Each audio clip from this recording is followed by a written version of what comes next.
샬롬, 하나님의 크신 은혜와 축복이 여러분들과 함께 하시기를 소망합니다. 오늘은 6월 23일 수요일입니다. 오늘 하루 또 주시는 말씀을 붙들고 살아가실 때 동행하시는 하나님이 여러분의 삶과 함께 하여서 여러분들의 삶에 기쁨과 감사와 축복이 넘치는 그런 복된 삶 되시기를 주님의 이름으로 소망합니다. 오늘 우리가 함께 나눌 말씀은 출애굽기 2장 15절에서 22절까지 말씀입니다. 출애굽기 2장 15절에서 22절입니다. 바로가 이 일을 듣고 모세를 죽이고자 하여 찾는지라. 모세가 바로의 낯을 피하여 미디안 땅에 머물며 하루는 우물 곁에 앉았더라. 미디안 제사장에게 7달이 있었더니 그들이 와서 물을 길어 구유에 채우고 그들의 아버지의 양떼에게 먹이려 하는데 목자들이 와서 그들을 쫓는지라. 모세가 일어나 그들을 도와 그 양떼에게 먹이니라. 그들이 그들의 아버지 루엘에게 이를 때에 아버지가 이르되 너희가 오늘은 어찌하여 이같이 속히 돌아오느냐? 한 애굽 사람이 우리를 목자들의 손에서 건져내고 우리를 위하여 물을 길어 양떼에게 먹였나이다. 그 사람이 어디에 있느냐? 너희가 어찌하여 그 사람을 버려두고 왔느냐? 그를 청하여 음식을 대접하라. 모세가 그와 동거하기를 기뻐하며 그가 그의 딸 시보라를 모세에게 주었더니 그가 아들을 낳음에 모세가 그의 이름을 게르솜이라 하여 이르되 내가 타국에서 나그네가 되었습니다. 여러 해 후에 애굽 요즘엔 이런 일이 거의 없지만 여기 계신 어르신들 세대만 하더라도 사실 교회 다니는 게 매우 쉬운 일이 아니었음을 알고 있습니다. 믿음 있는 시부모를 만났다면 모를까 믿지 않는 가정으로 시집 가신 분들은 사실 거기서 모진 고생 또 모진 수모 다 당하면서 믿음의 길을 걸었다는 이야기들을 신방하다 보면 종종 들을 수가 있는데요. 듣다 보면 한편으로는 재미있기도 하고 한편으로는 마음 한 곳이 짠하기도 한 경험을 합니다. 아마 그 당시의 이야기인지도 모르겠습니다. 한 믿음 좋은 며느리가 시어머니의 핍박을 받으며 신앙생활을 했다고 합니다. 그럼에도 며느리는 가족들의 구원을 위해서 특별히 그 시어머니를 위해서 눈물을 흘리며 기도를 드렸다고 합니다. 그리고 그때마다 찬송가 342장 너 시험을 당해 라는 찬송을 자기 다짐처럼 부르곤 했습니다. 그러던 어느 날이었습니다. 며느리의 사정을 들은 성도들과 목사님이 이 가정을 신방하기 위해 찾아옵니다. 그리고 교회에서 신방 온 성도들은 며느리의 시어머니께 전도를 합니다. 어머님도 예수님 믿으세요. 며느님이 어머님을 위해 날마다 얼마나 눈물을 흘리면서 기도 드리는지 몰라요. 그러니까 어머님도 예수님 믿고 우리 함께 천국 갑시다. 그런데 이 얘기를 듣는 시어머니의 반응이 영 시원치 않습니다. 할 말 많은 듯한 표정을 짓고 있더니 이내 이렇게 이야기하죠. 기보시오들 뭘 알고나 이야기하시오. 며느리가 날 위해 기도한다고요? 에휴, 난 그건 모르겠고 맨날 시어미한테 당했네, 물리치네, 시어미 이기네 이렇게 노래하는 것만 내가 들었어. 그러자 이 얘기를 들은 성도들이 묻습니다. 네? 아니 그럴 리가요. 도대체 뭘 들으셨길래? 그러자 시어머니가 이렇게 노래를 합니다.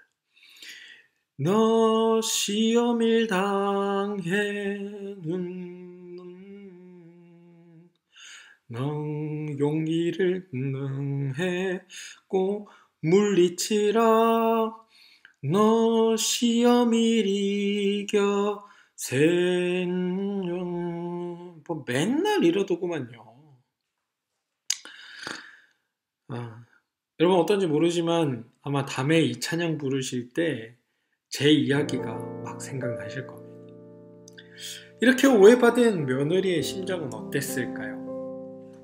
우리도 살다 보면 사실 이렇게 종종 전혀 생각하지도 않은 엉뚱한 일에서 오해를 받는 경우들이 생겨납니다.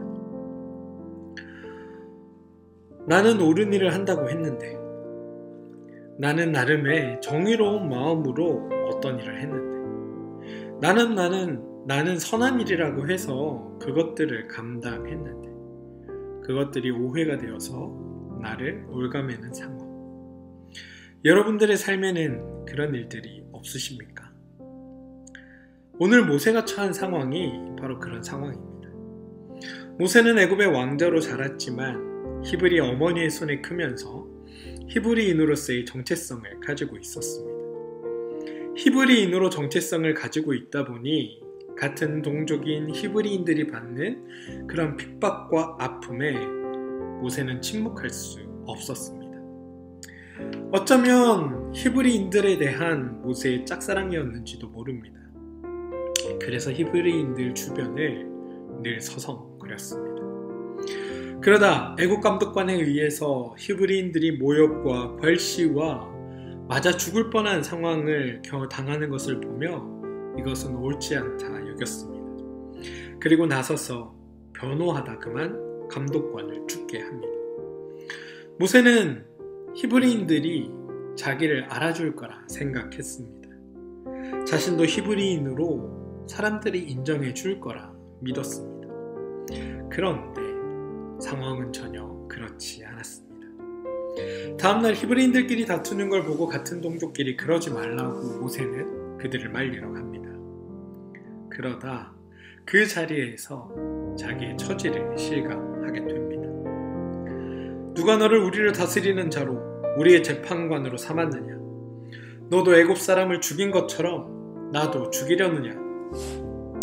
이 말을 들은 모세는 자신이 사랑하는 히브리인들에게 자신은 결국 이방인일 뿐이라는 것을 실감합니다. 게다가 엎친 데 덮친 격으로 이 이야기를 전해들은 바로는 이때다 하는 마음으로 모세를 잡아 죽이려고 합니다. 당시 바로는 강성해지는 이스라엘 백성들을 보면서 애굽의 왕자로 자란 모세가 이들의 지도자가 되어 자신을 칠지도 모른다라는 두려움에 사로잡혀 있었습니다. 모세를 죽여야 자신의 왕권이 강해진다는 생각을 하고 있었던 것입니다. 모세는 살려면 도망할 수밖에 없는 상황에 놓이게 되었습니다. 그리고 모세는 미디안 땅으로 도망을 갑니다. 미디안 땅으로 도망한 모세, 혹시나 모를 추격자들을 따돌리느라 이리저리 움직이고 또 밤을 낮삼아 다니느라 그의 심신은 많이 지쳐 있었습니다. 이 정도 도망했으면 더 이상 따라올 사람이 없다라고 생각한 순간 그는 저 멀리에서 우물을 보았고 목이라도 축일 요량으로 그것을 향해 발걸음을 옮깁니다. 가서 보니 이 우물은 양치는 목자들이 양들에게 물을 먹이기 위해 파둔 우물입니다. 평소에 우물을 보호하기 위해서 양측이 몇이 모여야 겨우 움직일 수 있는 큰 돌로 우물을 막아 놓았습니다. 혼자 힘으로 돌을 움직일 수 없었던 모세는 잠시 앉아 쉬면서 양치기들이 방문할 때 물을 얻어먹기로 하고 우물 주변에 자리를 잡고 앉았습니다. 앉아서 가만 생각하니 자신의 모습이 처량하기 그지없어 보입니다. 며칠 전만 하더라도 대제국 애굽의 왕자로 또 왕궁에서 온갖 시종들에게 섬김을 받으면서 풍족하다 못해 넘쳐나는 것들을 주체하지 못할 정도로 누리며 살았는데 며칠 새 도망하느라 제대로 먹지도 또 잠을 자지도 못한 채 심신이 피폐해져 있는 자신의 처지가 한스럽게만 느껴집니다. 게다가 그것보다 더 큰 상처는 자신이 사랑했던 히브리 동족들에게 자신은 결코 받아들여질 수 없는 이방인에 불과했다라는 자기의 인식과 자신이 자신을 좋아하진 않았지만 그래도 가족이라 생각했던 바로에게 죽임을 당할 뻔한 상황에 대한 인식이 더 크게 그에게 아픔으로 다가온 것입니다. 지금의 상황이 치욕스럽고 분해서 견딜 수 없게 느껴졌습니다. 당장이라도 애굽으로 돌아가서 나의 세력을 그 앞에 바로를 칠까? 차라리 그때 바로에게 의기롭게 좀 맞섰더라면 어땠을까? 히브리인들이 핍박받을 때 그냥 눈 감고 모른 척할걸. 모든 상황에 대해 모세는 자신의 모든 판단과 자신의 한 모든 행동에 대해 후회가 들면서 동시에 앞으로 어떻게 살지? 나는 어디로 가야 할까? 등의 많은 상념들이 모세를 뒤덮습니다. 왜 아니겠습니까? 외롭고 당황스럽고 억울하고 슬픈 감정들이 모세를 휘어감았습니다. 그런데 저쪽 어딘가에 양치는 여인들이 우물을 향해 다가옵니다. 여인들이라 모세는 섣불리 나서지 않고 몸을 숨겨 가만히 그들이 하는 것을 지켜봅니다. 7명의 여인들은 힘을 합쳐 우물을 덮어놓은 돌을 치워내고 양떼를 먹이기 위한 물을 우물에서 길러 올리기 시작합니다. 그리고 물을 거의 다 길러 올리고 구유에 거의 채운 후 양떼에게 먹이려는데 저 멀리에선가 다른 목자들이 나타났습니다. 그들은 미리 와 있는 이 여인들을 쫓아내고 이들이 길어 올린 우물의 물을 빼앗아 자신의 양들에게 먹이려고 합니다. 이때 모세는 그 모습을 보고 참지 못하고 일어나 그들을 그 목동들을 물리치고 그 여인들이 먼저 물을 먹일 수 있도록 돕습니다. 우리 성경은 그들을 도왔다라고 되어 있지만 히브리 성경에 따르면 그들을 구했다라고 표현합니다. 난처한 상황에 놓여 있는 그 여인들을 모세가 구했다는 것이고 그 여인들에게 있어서 모세가 구원자처럼 보였다라는 의미로 우리는 이 본문을 읽을 수 있습니다. 우리는 이 장면을 보면서 그럴 수도 있지 라고 생각합니다. 모세를 보니 의협심도 넘치고 불의를 보면 참지 못하는 성격인 것 같고 그러다 보니 여기서도 오지랖 넓게 나섰나 보다 라고 생각할 수 있습니다. 그런데 여러분 한번 생각해 봅시다. 모세는 불과 며칠 전 애굽에서 히브리 사람을 돕다가 지금 도망자의 상황에 처해 있습니다. 자신과 상관없는 일에 괜히 나섰다가 어마어마한 피해를 본 당사자가 바로 모세입니다. 게다가 여기는 미디아 광야 어디쯤이고 상대는 양치는 건강한 남자 여럿입니다. 저들에게 죽임을 당해도 사실 아무도 알 수 없습니다. 며칠 동안 도망 다니느라 제대로 먹지도 못했고 또 밤을 낮삼아 다니느라 잠도 자지 못해서 심신이 피폐합니다.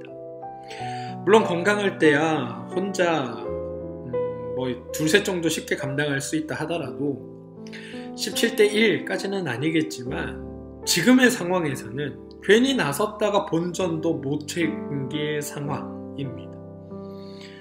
여기서 질문입니다. 여러분이라면 어떻게 하시겠습니까?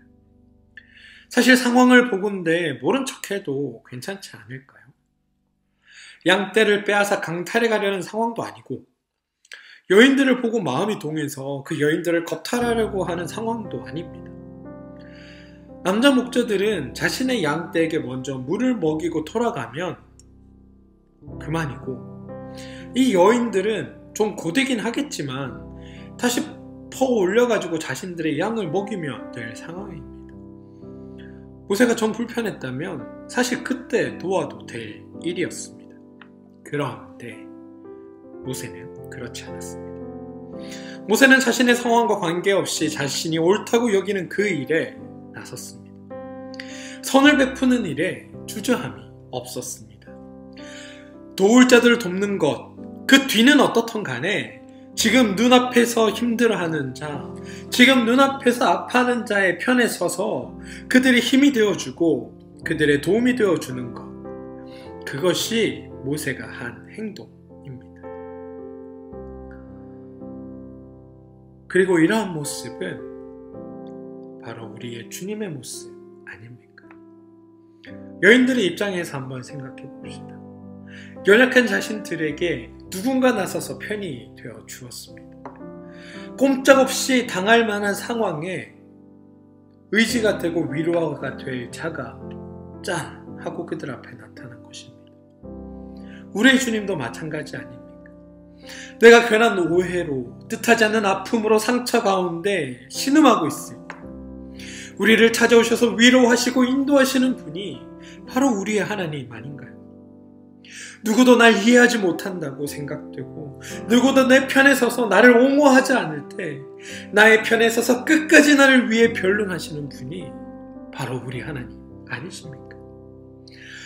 내가 주저앉아 좌절하여 넘어져 있을 때 아무도 나에게 손 내민 이익이 없이 눈물만 흘리고 있을 때 나에게 찾아오셔서 나의 손을 잡고 일으켜주시고 하나님의 그 길 가운데로 선함으로 우리를 이끌어 주시던 그분이 바로 우리 하나님 아니십니까? 지난주 우리는 주일 예배 때 교독으로 시편 69편을 한번 69편의 일부를 읽었습니다. 이 69편을 여러분들이 한번 꼭 읽어보시기를 권해드립니다. 69편에 보면 이 시편의 시인은 지금 고통과 수치와 모욕으로 인해 괴로워합니다. 게다가 그는 끔찍한 오해 속에 있습니다. 금식을 하며 눈물을 흘려도 사람들의 조롱거리가 되고 베옷을 입고 슬퍼해도 사람들의 말거리가 됩니다. 성문에 앉은 자들이 나를 비난하고 술 취한 사람들이 나를 두고 빈정거리기 바쁩니다.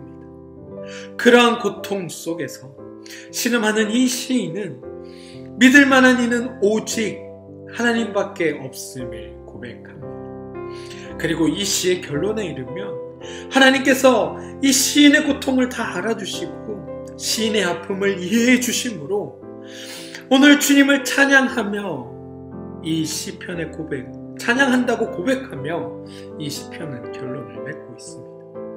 우리의 삶도 이와 같지 않습니까?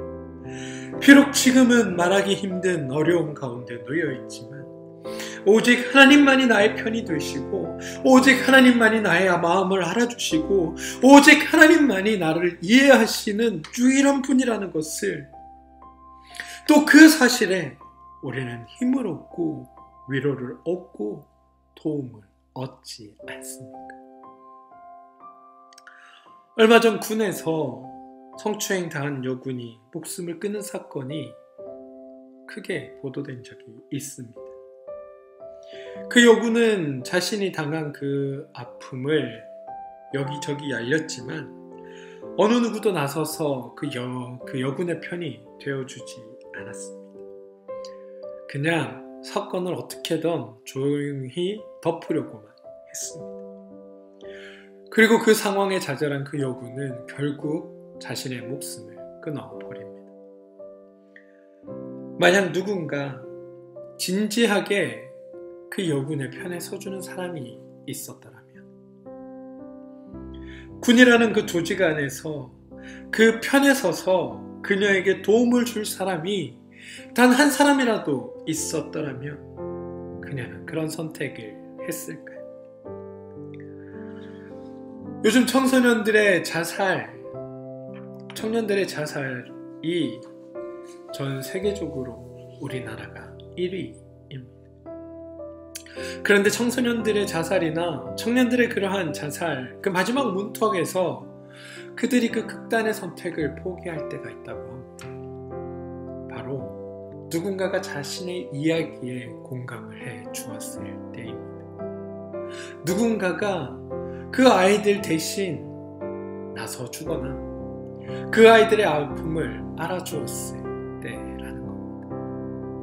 아니, 거기까지 가지 않더라도 너 혼자 많이 힘들었겠구나. 너 혼자 많이 괴로웠겠구나. 너 혼자 정말 힘들게 여기까지 왔구나. 이제 내가 같이 해줄게. 이 말 한마디면 이 죽음의 문턱에 서 있는 이 아이들이 그 문턱을 넘지 않고 생의 자리로 돌아와 살아간다는 것입니다. 저는 오늘 말씀을 묵상하면서 어쩌면 이 시대에는 모세와 같은 무모함이 더 그립고 필요한 시대가 아닐까라는 생각을 해봅니다. 압니다. 세상이 참 어렵다는 것. 단순히 모세가 목동 몇몇을 물리치고 여인들을 구한 것과는 차원이 다른 매우 복잡한 셈법이 우리 삶을 둘러싸고 있다는 것을 저도 잘 알고 있습니다. 그럼에도 불구하고 우리가 그리스도인이라면, 하나님을 닮아가는 사람들이라면 모세와 같은 지금 눈앞에 힘들어하고 아픔을 겪고 있는 그들의 아픔에 공감하며 남의 일이 아니라 나의 일처럼 함께 해줄 수 있는 사람이 되어야 하지 않을까요? 상대방의 아픔에 동참했다가 내가 괜히 피해를 볼까 두려워하기보다 일단 상대방의 아픔과 그 상처와 부르짖음에 신음하는 그들의 신음에 먼저 반응하고 나의 일처럼 발벗고 나서는 것이 어쩌면 더 필요한 시대가 아닐까요? 점점 더 개인주의화 되어 가고 있는 이 시대에 우리 그리스도인들에게 요구하시는 하나님의 요구가 바로 이러한 모세의 모습을 통해 오늘 우리에게 보여주고 있는 것은 아닌가 생각해 봅니다. 우리의 도움이 필요한 것에 선을 행하는 용기를 내는 것, 어쩌면 그것이 우리에게 하나님이 요구하시는 믿음이 아닐까 이 새벽에 묵상해 봅니다. 사랑하는 성도 여러분, 세상엔 혼자 외롭게 자신만의 아픔과 상처를, 또 자신만의 고난을 묵묵히 삼키며 견디는 이들이 많이 있습니다. 물론 잘 견뎌내기도 합니다. 그러나 그렇지 않기도 합니다. 그런데 우리가 주변의 아픔에, 주변 사람들의 그 고통스러운 비명에 내 일이 아니라고 침묵만 하고 있다면, 정말 내가 아프다 비명 지를 때 어쩌면 내 곁에 아무도 없을지도 모릅니다. 세상이 복잡해지고 힘들어질 때면 일단 나부터 라는 생각을 하게 마련입니다. 그리고 사실 그렇게 행한다 해도 누구도 나를 비방하거나 나를 욕할 수 없습니다. 그러나 우리 그리스도인들은 그러지 않으면 좋겠습니다. 상대방의 아픔을 내 아픔처럼 여기고 상대방의 고난과 힘겨움을 함께 해주면 좋지 않을까요? 비록 그것으로 인해서 내가 세상 가운데 괴로움을 겪을지 모르나 좀 더 인간답고 좀 더 사람 냄새 풍기며 우리 눈앞에서 아파하는 사람, 울고 있는 사람들의 그 울음과 신음에 온몸으로 함께하며 그 삶에 몰아닥치는 파도를 함께 감당해주면 안 되겠습니까? 부디 바라기는 오늘 하루 나의 문제에만 매몰되어 살아가는 그런 삶이 아니라 우리 이웃들의 아픔에 공감하며 모세처럼 물불 가리지 않고 나서서 그 일을 함께 해주는 우리가 되기를 소망해 봅니다. 이 이야기까지 해야 결론이 될 것 같긴 한데요. 오늘 모세는 이 한 번의 행동으로 인해 미디안 제사장인 르우엘의 사위가 됩니다. 아내인 시보라를 얻게 되고 갈 곳 없는 그에게 머물 초소와 가족이 생겨납니다. 아들인 게르솜을 낳게 됩니다. 광야의 방랑객이 될 뻔한 그에게 평생의 든든한 후원자가 생겨나게 된 것입니다. 이게 하나님의 신비인지도 모르겠습니다. 사랑하는 성도 여러분, 오늘 우리의 삶에서 선한 일 하기를 주저하지 맙시다. 오늘 우리의 삶에서 우리가 선한 일을 행할 때 하나님은 우리와 함께 하실 겁니다. 부디 용기 내어야 할 그 자리에서 주저하고 멈추기보다 용기를 내어 우리의 이 어려운 이들의 친구가 되어 줌으로써 하나님이 베푸시는 그 놀라운 신비 안에 하나님의 은혜를 누리게 되는 복된 날 되시길 주님의 이름으로 축원드립니다. 함께 기도하겠습니다.